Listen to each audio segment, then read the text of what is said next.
In today's video, I'm going to be sharing with you my Season of the Witch altar for the harvest season, and as we approach Samhain. I absolutely love this time of year. I feel so alive, it invigorates my soul, it's in my blood, it's in my DNA, it's in my natal chart, and yeah, I cannot get enough of it. So I'm really excited to share with you my magical space today. So do get yourself a nice hot drink, settle back, relax and enjoy. Hi everyone, welcome back to my channel. I hope that you are well and safe and looking after yourselves. I hope that you are enjoying fall if you are in the Northern Hemisphere, and if you are in the Southern Hemisphere then of course spring. We are just at the autumn equinox here in England in the Northern Hemisphere, so happy spring equinox to those in the Southern Hemisphere.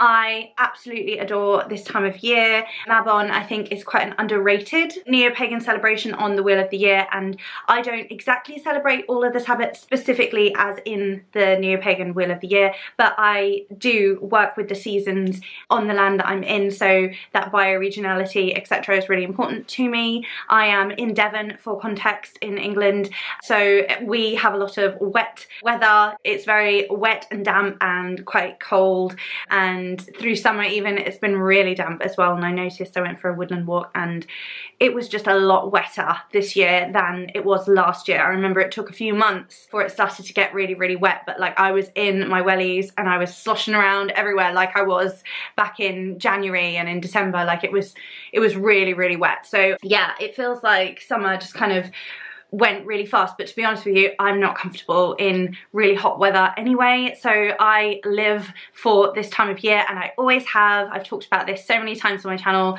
how much I enjoy this season, and it was from a really young age. I just felt this magic in the air, the leaves turning golden and red, and the fire in the sky at night, and the crisp nights and the mornings, the sort of smoky scents, you know, walking to school and the crunching leaves beneath your feet, and oh, it just, oh, all of the senses. It evokes so many memories, so many beautiful nostalgic moments of like crafting and baking with my family and with my friends, and frolicking in the park and collecting leaves, and oh, just displaying sticks and all kinds of treasures that I would find, and spending so much time in nature, and then coming home and making crafts and making my space magical with the things that I found. I just lived for it. And then I just remember all of those movies that kind of evoked that for me. And I remember when I was really young seeing the start of Halloween. I was way too young. I was probably about 9 or 10 or maybe 11. It was around a similar time that I came to learn about witchcraft, but I didn't really connect it in my head. But obviously Halloween is a horror film and I like horror here, so you know, I enjoy that. I know a lot of people don't, but actually this is kind of close to my hair, so I'm just gonna move back. I know a lot of people aren't into that, but I do love it. I love all kinds of aspects, and I do separate Halloween and Samhain as well, so I celebrate both, and they also are interchangeable. I have an ancestor altar over there that I haven't really shared, and I probably won't be. I keep that very private. It's a very private space, but I do love to honour my ancestors. And then Halloween and the essence, the spirit of the season is sort of with me throughout. But I remember the start of it, even though it was like so creepy, just the vibe of like Halloween being in the air, the autumnal vibe of the cinematography. I just loved it, and I remember that vibe, and that I was like, that's it, that's the vibe, that's the feeling. And then obviously knowing how scary it was. I think a lot of witchy folks and magical practitioners also feel similarly, of course, and you know, we can embrace the aesthetic and just live our lives as joyfully as we want to in this time of year, and no one really bats an eyelid. But you know, I have nature and all kinds of weird things all over my house, and my kids had some friends to play recently, just the other day, and one of them was asking like why I have like these massive branches like just in my living room, like why is this like piece of bark here, why is this stick here, oh why is there this statue here with money on it, and I was just like It's decoration, my dear. This is like, oh gosh. But yeah, like, I mean, really hardly anyone comes into our space, so I don't really care, and it's all over the house. So today I wanted to share with you my altar space, and I'm gonna be calling it like my Season of the Witch altar. Like, I really wanted to go like dark academia, cottagecore, witchcore. To be honest, it's all of those things. Like, I love all of those things, and I put them all into this mixed bag of kind of eclectic style that I have as a person and the things I wear, but also in my home and my space. We have very white generic walls, and that's because this is a new build, so I'm very aware of the land that I'm on, and I honour that. But also from an aesthetic perspective, I would like to decorate, and I think I've spoken to that before, but it's just having the time. I have 2 little kids and work, and everything is just chaotic in my life, as if you've watched any of my recent videos you'll probably know. So I don't have all that much time, and I'm not great at decorating. Like, if someone helps me set it all up, then I'm good at the actual doing of it, like the painting. I'm quite good at detail as well, and I'm good at wallpapering and stuff. I need someone to tell me what to do, because that's what I used to do with my dad. Like, right, we're gonna do this now, we'd go and get the bits, and then we'd set it up and we'd do it together. But my hubby just doesn't have a lot of time either, because he works and we're just really, really busy. Anyway, I'm so rambling. But I kept this space mostly as it is, and this has been a main altar for me over the years since we moved here. We moved here about 3 years ago now.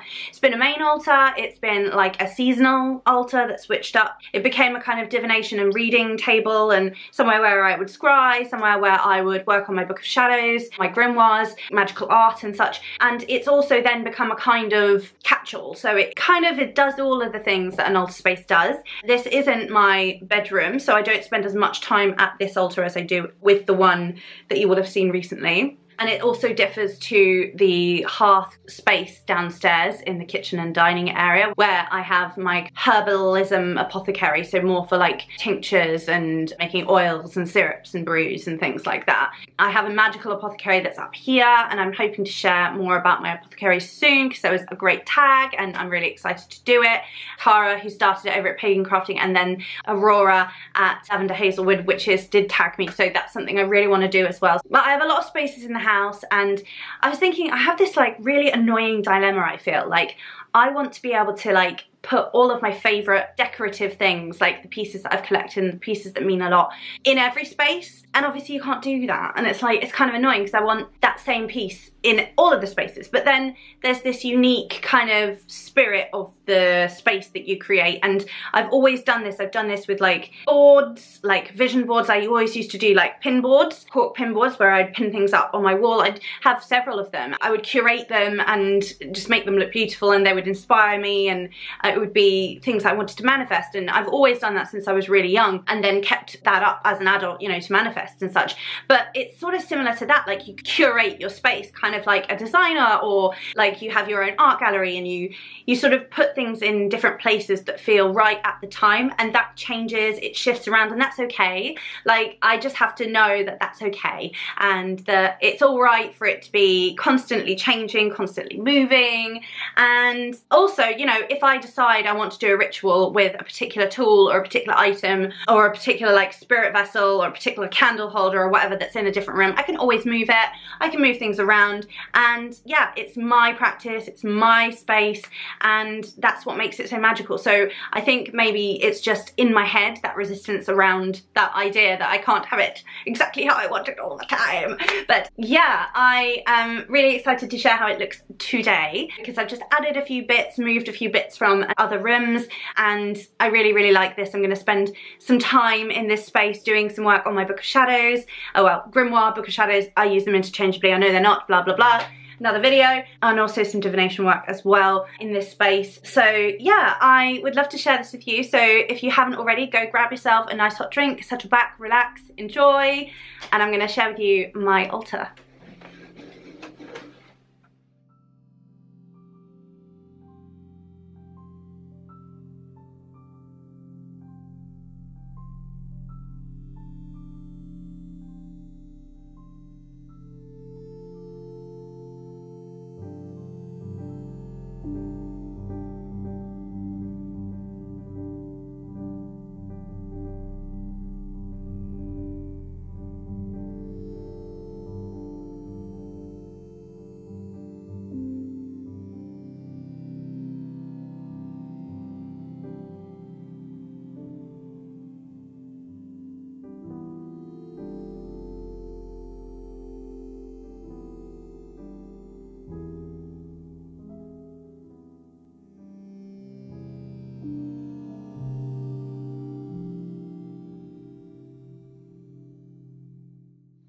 So I'm going to go from left to right. Up here we've just got a number of books that didn't fit in the bookshelf, and this is a bookshelf that used to be my son's, and it's kind of got an overflow in it. But yeah, I'm not the biggest fan of these IKEA bookshelves. I don't think it's got quite the vibe, so I will be hoping to switch that over at some point. And I also have a huge amount of books over there which need redistributing.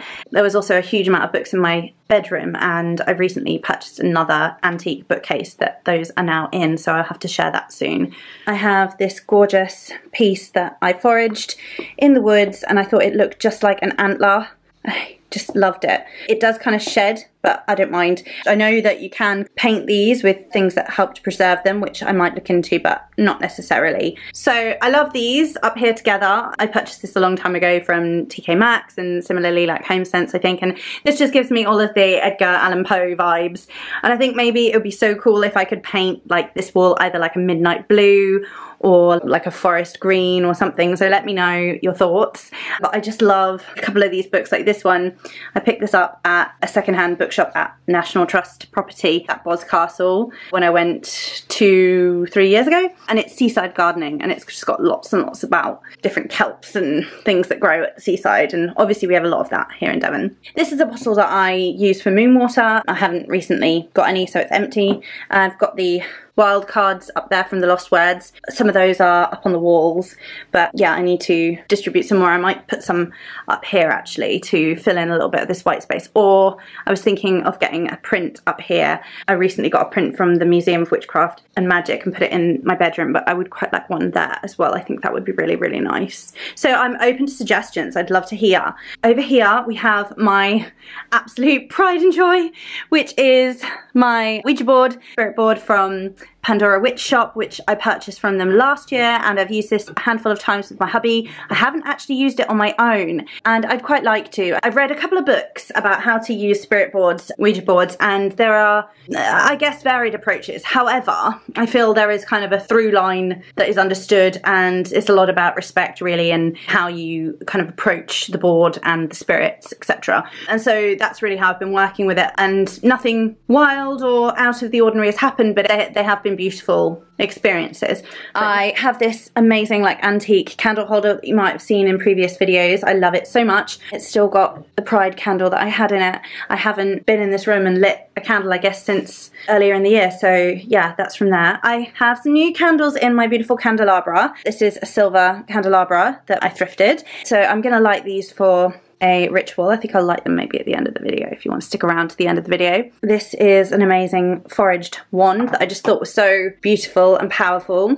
This is of course the planchette. I have a cauldron here. It has some other wands and sticks and such that I can use if I wish. It's got some really old bay leaves in there. They're there for convenience if I need to grab and work. This also is an antique piece, of course, and one of the legs is dodgy, so I prop it up with a little stone, so it's not perfect.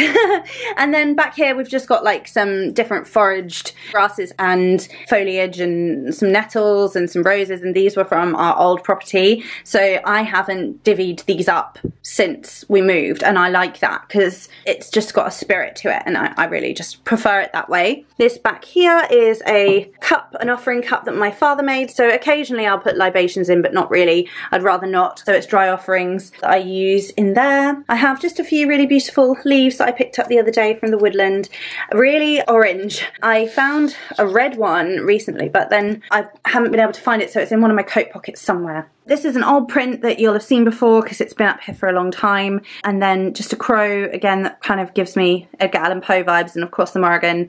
And then this is a card that came with one of the last boxes from the Holy Witch, and it's also a deck that I have, the Witch's Compendium, but that's just out as a reminder really. And again, some old herbs that are strung up with intention. I have my obsidian sphere here, and this is a beautiful Philippa Bowers goddess statue, and I do have like a little fake tea light in there just because of safety reasons. Occasionally I would put a tea light in there. However, I did have a explosive kind of situation in the old house with this where the crystal on the inside kind of caught once. So I just have that there in case, but I occasionally will, if you know I'm prepped, put a real tea light in there. I'll have said this before, but when I use tea lights, they are vegetable oil, usually soy. So that's what I have in here. And this is a burner that's in the other room normally as well. Massive amethyst, of course. Smoky quartz there. It absorbs the negativity. This is one of my grimoires or magical books, books of shadows that I work in. I'm not really going to share. I really love it. It's a really sacred space. I am not sure if I ever want to share my books, but I do have a book for Lilith as well. And I have old books. I have old folders, notebooks, scribbles, loose sheets everywhere. I have like a ton of folders just down there in that bottom. Folders and books and diaries and journals. And then I have more in the bedroom as well. So there's a ton, but this is what I'm currently working with. And I got this, I think, last year from the Holy Witch. So over here, there's obviously an incense burner here. There's not anything on at the moment. I just felt like not having anything, to be honest. Burnt the rosemary, obviously, to cleanse the space, and that's enough. And then there are botanicals in here. There's mugwort, there's rose, and there's some of my homemade rose essential oil as well. I crafted that at the end of last summer. So that's still really, really gorgeous, and I love that. Roses, of course, are really important in my practice. I have a ton of them in the garden. I always harvest them and utilize them to make syrups or salves or oils or balms. A lot of those start with an oil. I also have a, you can't see the label, it's just that white pen, you know, that kind of rubs off, but this is rose water that I distilled last year as well, and it's got a little bit of vodka in it just to preserve it, but I love this on my face and in my space. It's gorgeous. And then this is like a protective oil that I made with Lilith. So those are just there for convenience. There's also a death oil there that I use in rituals just to like banish, and I've used it in some personal workings as well for myself. I forgot to mention the little mouse that you can see next to the bowl. So this is a cast iron mouse, and this is representative of a familial spirit that I'm connected to, that I'm working with, that is very important. So this is a spirit house, spirit vessel. Tiny little cauldron here. This is just for smaller work and sometimes incense. Have amber there, and these are some like rose thorns. Just cute because they're in cute bottles, so I thought I'd keep them out. Again, like some little foraged items and, you know, acorns and little bits and bobs that have come to me and that mean a lot. And then back here I've got some selenite, some feathers, beautiful feathers, some petition paper, just so it's easy, convenient to grab. Got a few of these boards, one of the planetary sigils for Mars there, just another candle. This was Home Sense one, sandalwood and lavender.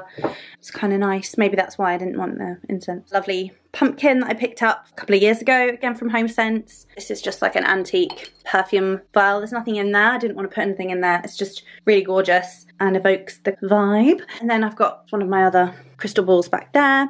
And then this is another white willow bark oil I made in June, and that I can strain now, to be honest. I kind of forgot about it, but yeah, I do need that. So with the white willow bark, if you haven't seen my previous videos, I have chronic pain, chronic fatigue. I was diagnosed with fibromyalgia, and I use the white willow bark in a tincture form as well as in an oil form topically. So, and that really, really helps to soothe pain, stiffness, and it's just really, really helped me so much. So I need to strain that really, because I kind of forgot it was here.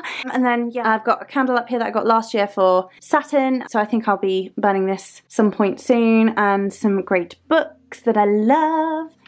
My like classic Jane Austens, of course William Blake, Songs of Innocence and Experience, Wicked Shell Decay, really cool palmistry hand up there. This is from the Witchcraft Museum, and of course the little witchy Pusheen who I love. This is Weeds in the Heart by Nathan Hughes and Fiona Owen. And then just a ton of books, as I said. This is the box that I picked up in, I think, a vlog I did in spring, and I painted it. I still haven't done anything else with it. What I want to do is get like a wood burning thing so that I can burn some sigils and such on the outside. I just have soul cards up there because they were on the altar. And yeah, just like a ton of books. Some of them I've read, some of them I've not, and it's just a process. And then obviously pestle and mortar and more pieces, and I use this tray sometimes as well. Underneath it, I've also got an astrological grid for crystal grids or for any kind of workings, so that's really handy as well. So that's just there at the moment.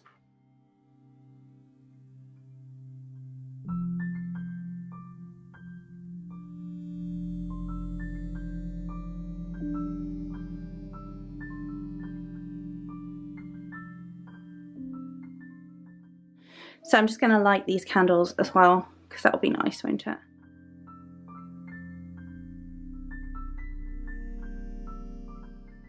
Need like a wick trimmer.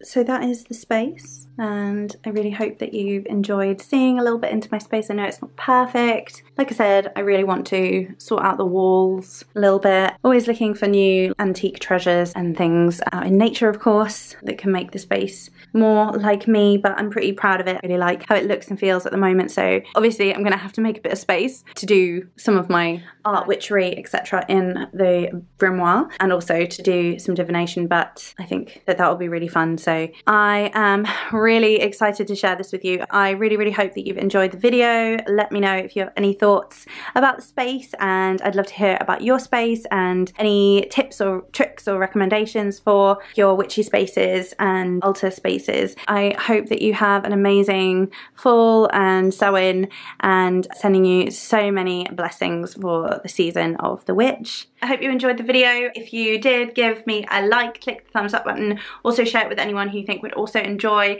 Subscribe if you haven't already, and also if you'd like to support me, there's Instagram, there's an old TikTok page, and there's also Patreon below, where I occasionally will share journal prompts or exercises or tarot spreads, etc. So do click over there if you'd like to support me. Thank you so much for being here, and wishing you all the best. Take care, enjoy the season of witch. Many blessings. Mwah. Bye.